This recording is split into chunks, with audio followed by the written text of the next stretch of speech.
Shannon needs to have some accountability because he gave them something to shake down. He gave them something to target by making poor choices. Busby and this young woman got audio, video, and text messages. If you know all of those things are out there, you should shut the F up. I'm not here to speak to Shannon's guilt or innocence because I don't know, but I do know attempting to settle looks like an admission of guilt because I'm not settling. If you said that one more time, I'm going to choke out of you when I see you. I know one thing. If you're 54, you have no reason to be talking to a 19-year-old. She's 22 now. Shannon is 56. I'm so glad that audio of Monique went viral yesterday because it's true.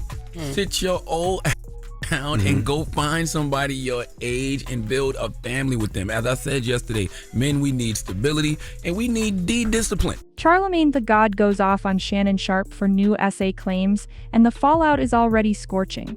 Before we unravel the receipts and reputations at stake, tap that like button and subscribe for more no-fluff deep dives.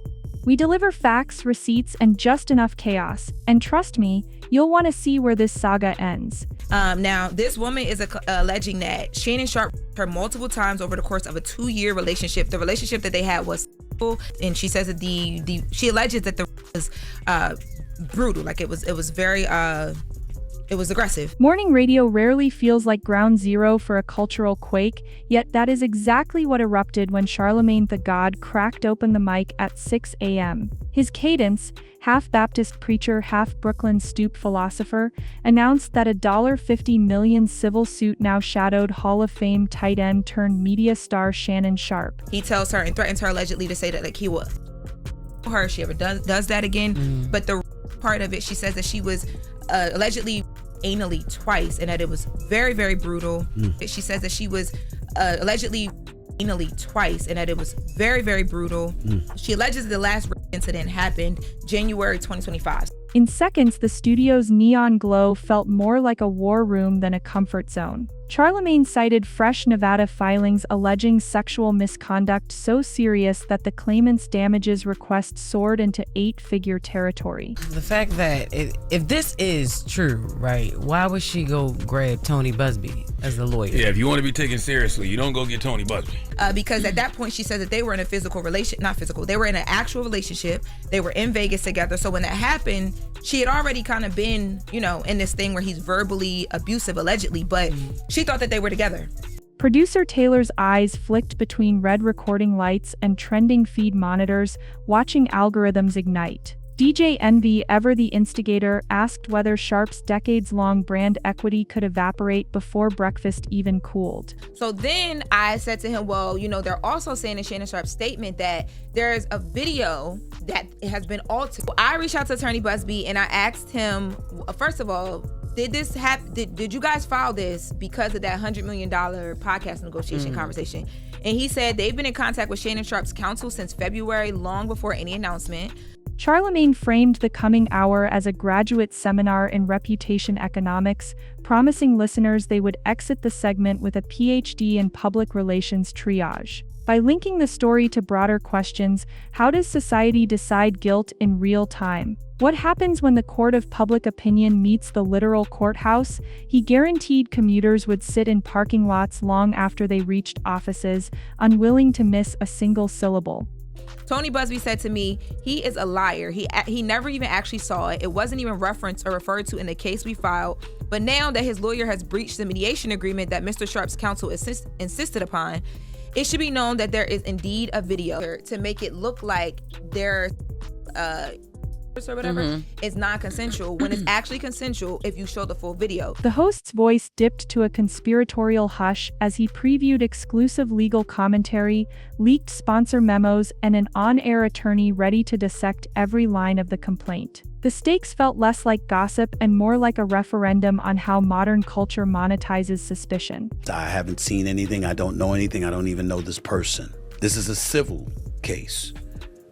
Which means that he can either be found liable or not liable. This is not a criminal case. So there is no concern about him going to jail. Phones rang, Twitter flared, and a simple radio headline mutated into the day's must-stream content across every feed that counts. Charlamagne pivoted from headlines to history, reminding audiences that Shannon Sharpe's origin story, a dirt road Georgia childhood, borrowed cleats, late-night wait sessions under gas station lights, became rocket fuel for his media ascent precisely because it oozed authenticity. So then I said, well, wait, y'all mediated? Because that means that this shit been going on. Like, he been knowing about this. Been wanting to, like, there was possibly a settlement. Like, there's been conversations, right? Like, y'all didn't come out of nowhere. The accuser in question is seeking $50 million. That was confirmed by Shannon Sharpe on that video today. That same authenticity now functioned as both armor and bullseye. When viewers believe they know a celebrity, any crack in the image amplifies like feedback in an empty arena. According to some audio that was put out earlier today by attorney Busby, knowing that audio was probably going to come out along with additional tapes, whether they be video or audio is unclear at this particular moment in time, Shannon Sharpe felt compelled to come out in his own defense. Let me be very, very clear about where I'm coming from. I'm a bit torn in terms of his response. Charlamagne painted Sharpe's rags to riches narrative as a neon sign attracting not only fans but predators seeking settlement paydays and reporters chasing traffic spikes. He quoted media scholars who argue that the louder a public figure brands themselves as unfiltered, the faster critics load receipts when personal vulnerability surfaces. Listeners were asked to imagine Sharpe's drawl, once celebrated as relatable Southern spice, being re-edited into a parody of unrefined machismo if the allegations gained traction. The host warned that social media's binary nature leaves no room for pending, forcing personalities to juggle simultaneous roles as defendants in waiting, and content creators. Every past anecdote, Sharpe's on-air bravado about sliding into DMs, his infamous Hennessy Victory cigar, could be recontextualized under a sinister lens. Authenticity, Charlamagne concluded, is a double-edged sword. It sells the myth but also hands critics a sharper blade the moment myth bumps into alleged misconduct. Producer Taylor cued the play-by-play 12 hours before sunrise. A Nevada civil clerk stamped a complaint detailing a 2-year relationship marked, according to the plaintiff, by escalating abuse culminating in a brutal January 2025 incident. Within minutes, ad-buying Slack channels buzzed. DJ Envy relayed whispers that beverage conglomerates and sneaker giants were already freezing live red inventory anchored by Sharpe. Charlamagne dramatized the sponsor scramble like a stadium scoreboard going dark in overtime. No one can tally revenue when bulbs blow. He explained that modern endorsement deals hinge on moral turpitude adjacent clauses so vague they can be triggered by trending hashtags alone. Lawyers for multinational brands sit with one finger on the eject button. If a controversy climbs faster than a product hashtag, ad dollars vaporize in nanoseconds. The fallout extended beyond corporate boardrooms, podcast platforms eyed temporary demotions, sports networks debated pulling Sharpe from marquee desks into podcast purgatory, and bookmakers posted novelty lines on whether he would address allegations before the Pro Bowl. Charlamagne's voice rose. Algorithms, not juries, decide the first round of financial penalties. By segment's end, listeners grasped a crucial takeaway: civil filings strike wallets first, reputations second, and only eventually face courtroom cross-examination. Attorney Monica Reyes phoned in from a Midtown office stacked high with deposition binders, instantly upgrading breakfast chatter to legal masterclass. She outlined the DNA of a civil assault suit: lower evidentiary bar, preponderance of evidence, 51% certainty enough to open 8-figure veins in a defendant's bank account. Charlamagne squeezed the law into street-level imagery. If the scales tip 1 grain past even, that verdict writes a check your grandkids might still be cashing. Reyes emphasized discovery's ravenous appetite: emails, phone logs, location pings, dormant iCloud backups. In 2025, she said, digital breadcrumbs don't just tell stories, they animate them in 4K. Charlamagne reminded listeners of a retired coach who prevailed in arbitration, but only after endorsements fled, never to return. He stressed that civil litigation's true weapon isn't jail time but brand attrition, the slow bleed of canceled campaigns and contract terminations executed long before any jury weighs credibility. Reyes added that mediation talks often begin the moment papers are filed, complicating public perception. A quick settlement might look like hush money even if it simply spares families cross-examination trauma. The duo concluded that civilians underestimate civil court optics at their peril.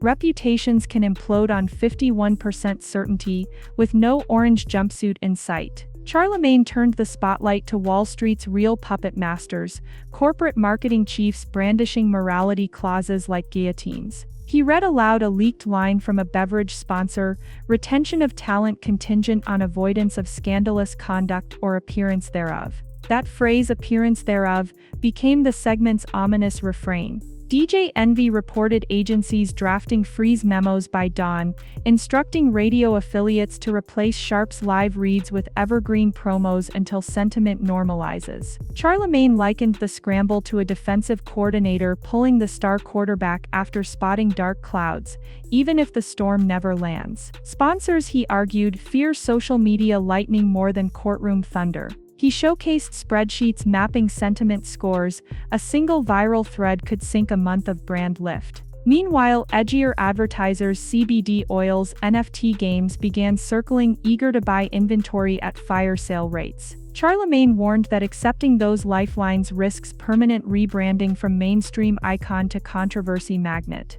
Listeners learned that the sponsorship game functions like musical chairs played on an earthquake fault line. When the shaking starts, blue-chip brands sprint for the exits, leaving risk-tolerant newcomers to claim the empty seats and the residual stigma. With stakes established, Charlamagne sketched 3 endings, each darker than the last. Road 1, a lightning-fast settlement. Critics will scream hush money, defenders will claim vindication, and sponsors may drip back only after headlines subside. Yet settlement secrecy could leave keyboard detectives crafting conspiracies for years. Road 2, protracted discovery. Deposition transcripts leak, every past joke ages like milk. Gossip columns feast on half-sentences divorced from context. The slow drip saps advertiser patience, and Sharpe risks becoming the next cautionary tale in crisis management textbooks. Road 3, defamation countersuit. Here, legal chess turns 6-figure open bar party for lawyers. Each new filing spawns a fresh cycle of memes, reaction videos, and pundit panels. Charlamagne stressed that none of these paths promise reputational restoration, each is merely a different flavor of damage control. He compared the dilemma to choosing between hurricane, wildfire, or earthquake, all natural disasters. Just pick your poison. The takeaway: in high-profile crises, even victory arrives battered, delayed, and heavily invoiced. Charlamagne next dissected the evidence economy of 2025, where emojis can sway juries and metadata outguns eyewitnesses. Discovery, Reyes predicted, will vacuum up every voice memo, GPS ping, and Snapchat streak. Charlamagne underscored how algorithms, hungry for fresh meat, elevate a single out-of-context clip to trending status in minutes, rewriting public memory before subpoenas reach cell tower logs. He recounted the saga of a pop star exonerated in court yet still haunted by a doctored 5-second loop that refused to die on TikTok. In essence, digital breadcrumbs now serve as the algorithm's opening statement, closing argument, and sentencing memo, long before a judge grants voir dire. Charlamagne urged listeners to treat every text like potential courtroom exhibit, because in a reputation economy, privacy is a luxury item few public figures can afford. Sharpe's camp, he speculated, will need forensic analysts and AI detection experts, not just defense counsel, to rebut manipulated footage claims. The host's final warning landed heavy. Screenshots are the new sworn testimony. Family, handle your DMs accordingly. Beyond legal filings lies a battlefield of cultural subtext. Charlamagne examined how black male celebrities historically navigate amplified suspicion, citing studies showing that identical allegations yield harsher sentiment scores when filtered through racial tropes. Sharpe's southern drawl, once applauded as authenticity, now risks being repackaged as caricature of unrefined aggression. DJ Envy highlighted TikTok's clip culture, where 15-second soundbites fracture nuance into digital confetti. Charlamagne then addressed fans' mental health fallout, parasocial anxiety spikes when idols face disgrace. He quoted psychologists who liken celebrity scandals to second-hand hurricanes, emotional storms spectators ride without structural shelter. The conversation urged therapy, media literacy, and disciplined skepticism. Charlamagne reiterated broadcasting's responsibility to prefix every claim with alleged, reminding colleagues that narrative accelerants burn reputations at Fahrenheit 451. By the segment's end, the scandal had morphed into a case study on intersectional bias, media ethics, and the emotional cost of click-driven outrage. Charlamagne's penultimate deep dive exposed the monetized outrage business model. He traced a lineage from tabloid front pages to algorithmic timelines that reward suspicion long before context arrives. Media critic Dr. Renee Harland likened the cycle to high-speed rail. Headlines rocket ahead, while due process trudges along country backroads. Charlamagne cited data from Taylor's dashboard.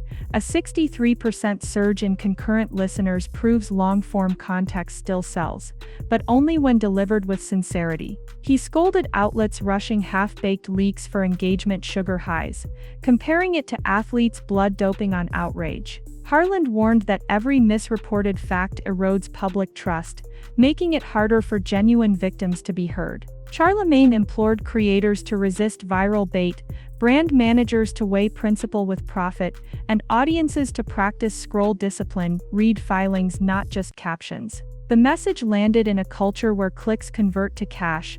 Slowing down may be the most radical act of integrity left. Charlamagne closed by zooming out. This saga, he argued, is less about a single Hall of Famer and more about a society still figuring out how to arbitrate guilt, risk, and redemption in perpetual connectivity. He recalled Sharpe's tales of milk crate gyms and borrowed cleats, contrasting them with corporate insurance tables now updating risk multipliers in real time. He envisioned potential futures, Sharpe pivoting to athlete rights advocacy if sidelined, sponsors creating scandal dashboards to toggle budget allocations, and audiences finally demanding transparency over teasers. Charlamagne urged patience.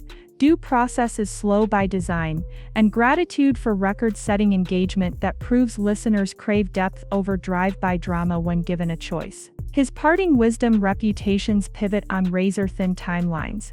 Guard your clicks like juror ballots. That's today's full court press on Charlamagne the God drops bombshell allegations against Shannon Sharpe. New filings, fresh leaks, algorithm twists will be on every frame like slow-motion replay. Smash like, tap subscribe, and ring that bell so you don't miss the next play-by-play when this case heats up again. Until then, keep your feeds factual and your receipts ready, because in celebrity news the truth always finds